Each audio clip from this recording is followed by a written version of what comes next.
Hello guys and welcome to a new episode of The Football Show. Today we're going to talk about yesterday's Champions League games and also today's Champions League games.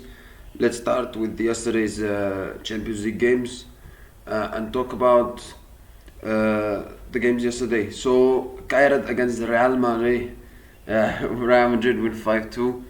A hat-trick from Kylian Mbappe, goal from Camavinga and Brahim Diaz. Very comfortable win for Real Madrid. I thought Kairat at some points in the game gave it a good go, I have to say, because I thought they would get absolutely, they got smashed still by the scoreline, but I thought they gave it a good go. I think they had like 4 shots on target and 11 shots. So I think in some ways in the game, I think they gave it a good go, considering yes, they lost still, but I expected them to lose in a where Kairat do nothing, where they don't try anything, they just get dominated and they just be forced to defend. But they had some chances, so I think they did okay at times. But Real Madrid, very comfortable win, good win. A good bounce back, especially from the defeat in the Madrid derby. So very important win for them. Next game. So as I said. Atalanta against Club Brugge. Atalanta win 2-1 against Club Brugge. Marseille with a crushing victory over Ajax, beating Ajax 4-0. Inter Milan beat Slavia Praha 3-0. Comfortable win for the Champions League finalists last year. 2 goals from Lautaro Martinez and Denzel Dumfries scoring the goal as well. And then you have Chelsea against Benfica. Chelsea win 1-0 against Benfica thanks to an own goal, from Richard Reyes. However, Chelsea went down to 10 men again in this game, but this time it was in the last two minutes, so it's it didn't really matter much.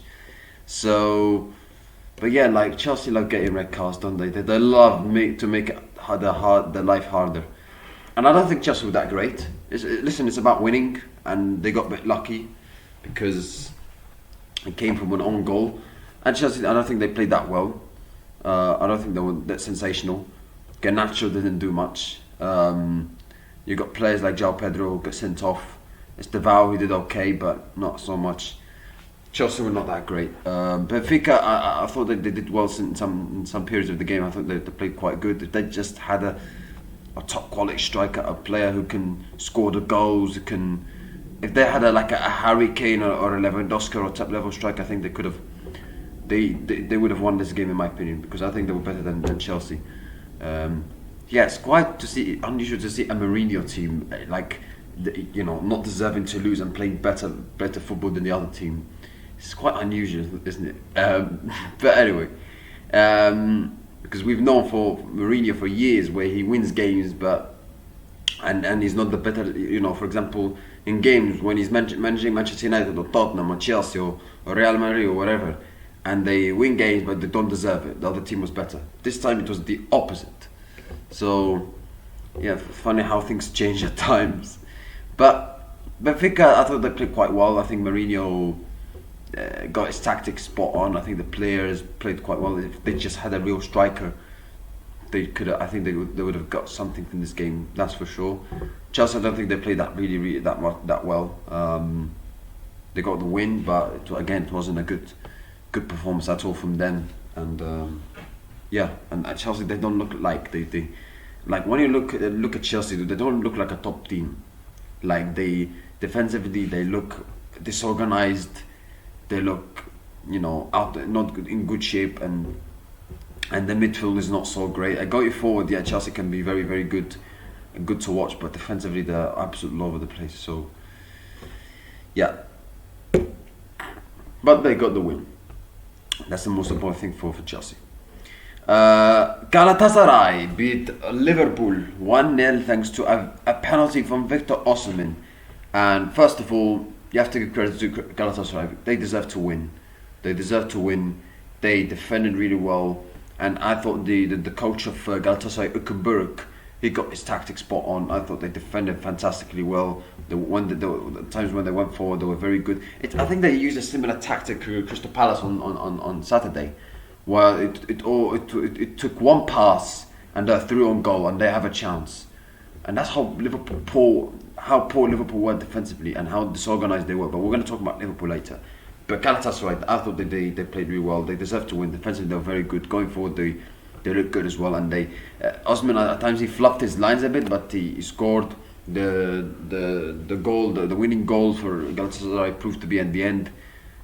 He delivered for Galatasaray. Galatasaray defended well. When they went forward, they did quite well. They could have scored more if they were a bit more clinical in front of goal. I thought the midfield, likes of Lemina, Torreira, Sanchez, they did quite well. And yes, Arne Slot he was complaining after the game in the press conference saying, oh, the ball was not in play for a lot of time, they were wasting time, blah, blah, blah, blah, blah. But, I mean, if you don't do your job at first, then the influence of this kind of things, of the time wasting, etc., becomes higher. If you don't perform well, the influence of it becomes higher. Just like the referees, for example. For example, if you don't play well, if you don't take your chances, the influence of the referee's decisions can become higher. And in this game, it proved to be like that for Liverpool. The influence of the time wasting for Galatasaray was, yes, of course, Galatasaray are on a time waste. They don't have the quality of the players that Liverpool have. Of course, like they're at home, they can do whatever they want. It's not you, Arne Slot, who can decide whatever Galatasaray can play. Like, leave them alone. So Galatasaray, like I said, the atmosphere as well, amazing. I mean, you look at the Galatasaray fans, especially before the game, where they were throwing fireworks in the Liverpool team hotel. And yes, Turkish fans at times can be too crazy, let's say that. But at the same time, it was very good. They delivered a good atmosphere, good performance. Good again. I thought he looked very, very. Again, I mean, obviously he ran out of legs with City towards the end, but in this game he proved to be. He was quite good. I thought the penalty that Galatasaray got though was a bit soft. I mean, Szoboszlai didn't really slap Yilmaz in the face. I think that was a bit soft. I don't think that was a penalty, in my opinion. And Liverpool got ruled out. Got the penalty ruled out towards the end. Which was a fair decision because the Galatasaray player got the ball first and Konate kicked him. Because when I saw it one time, I thought like it was the other way round. I mean, because I was focusing on other games as well. That's how busy Champions League night can make you look. But I watched a couple of times and it's actually the opposite, and it was the right decision. Yeah. So. Yeah, like Galatasaray, good, very good performance, very good win, very important. So well done, congratulations to Galatasaray. And yes, the penalty was a bit soft, but I think we all deserve that. We all can say that Galatasaray deserved to win. Liverpool, I mean, like that was very poor from Liverpool. I mean, Arne Slot benched Salah, he benched Isak, which I understand because they have games like Chelsea coming up. And Salah cannot play 90 minutes every single game. He cannot. Isak I understand because he still has some fitness problems. But McAllister, he's had injury from last season. He's still playing with that one. And then the injuries, again, occur more. Ekitike got injured, but I think he should be okay for Chelsea. However, Alisson suffered quite an injury, kind of a, and he suffered an injury and he will be out against Chelsea. As Arne Slot says, 99% that he will be out. Which Georgi Marmadishvili, the Georgian goalkeeper, from what I heard from people, he has good potential to become a good goalkeeper. So I think Liverpool should be alright with him, because Liverpool have had setbacks at times with Alisson, where Alisson's been out at times and then Kelleher had to step in and he did well at times. So. But it's still a big miss. I mean, Alisson especially, he can still make some crucial saves, especially he showed that in the game against Crystal Palace. But Liverpool, what a poor performance. I mean, I have heard Liverpool fans keep saying that, if you drop Salah, for example, the team could become better. It's not one player, it's the structure. I mean, every time, it's the same. This game is a bit copy to Crystal Palace. One ball in, one long ball, and then other team is already through on goal against Liverpool. Why is that? Kirkers was awful, by the way, awful. Playing Szoboszlai at right back. Was it really the smartest thing, especially in this game? Yes, in the Premier League, in some games maybe, but in this game, was it really the smartest thing? And Galatasaray even knew that they didn't have to press. They didn't have to press. They knew they didn't have to press. They were like, because Alisson is not like, he's a very good goalkeeper, but he's not like good in like playing out for the back, because they didn't have to press. Like that's how poor Liverpool were. Galatasaray were like, yeah, go on. You can have all the possession all you want. Show us who you are. And Galatasaray defended well. Wirtz, I think he did okay. I don't think he had a brilliant game, but he did okay. Frimpong, very poor from him. It was not a good performance for Liverpool at all. Very, very poor performance. And you see people like Jamie Carragher, for example, saying that Liverpool don't look like playing like a top team, especially losing against Crystal Palace in this game.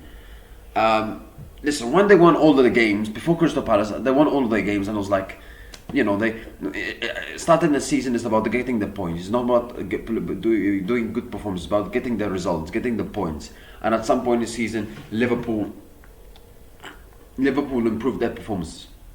I'm pretty sure of that. And early before Crystal Palace, I thought they've won all their games. They haven't been, even though they haven't been at their best. Surely they're going to improve their performances, right? Just like they did last season. Last season they did well in terms of results, but in terms of performance, not so much. And then they improved after that, especially great performances against Man City, against Real Madrid at home. And that first 6 months of stability, sustainability, good performances, good results, good continuity. But in the last 2 games, it has shown the cracks have started to appear for Liverpool. It started to appear, and they need to improve their performances. Otherwise, if Liverpool keep playing like this, it's going to be difficult for them to win the Premier League or the Champions League. They can't keep performing like this. They don't look like playing. They don't look like a top team with the way that they're performing. You see every team playing against Liverpool. Liverpool always cut open, attack. They concede. Like Liverpool look unstable. They look unstable, and they need to have a play that sticks to defending. Van Dijk is a ball player, and Kanate sprints alongside players without doing anything. And Kanate, by the way, absolutely terrible performance for him. Absolutely terrible. I mean, how many poor performances we've seen from him this season? Many times. So is his head really on Real Madrid?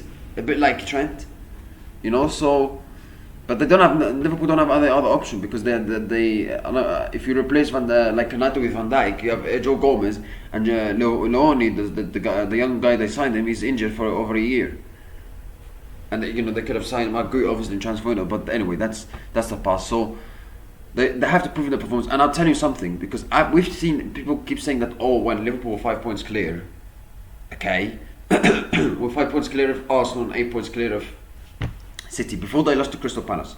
Everybody was saying, the league is over. And when they had a great transfer window, the league is over. Liverpool going to win the Premier League. Easy for Liverpool. Easy. They're going to win every single game. They're going to win the league. They're going to win the Champions League. Easy. It doesn't work like that. Having an amazing transfer window, signing so many players, it doesn't work like that. I've seen this movie in the past, where even if you start the season well, but you don't have good performances, the cracks will appear.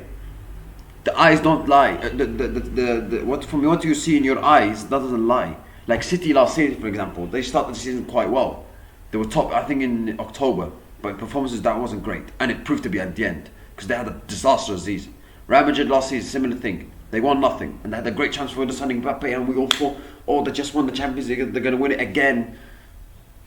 And PSG, similar, also another similar example. It doesn't work like that. Having a great chance for doesn't mean you're going to win everything. You have to have a balance on the team. You have to have a great chemistry in the team. Have a clear balance. And if I'm telling you something, guys. I wouldn't be surprised if Liverpool win no trophies this season. I wouldn't be surprised, because I've seen this movie in the past, where you're like, surely they're going to win something. Surely they're going to win Premier League and Champions League. Real Madrid last season, they had a great chance to winning the Champions League, and they ended up winning nothing. So, yeah, I'm going to do another video.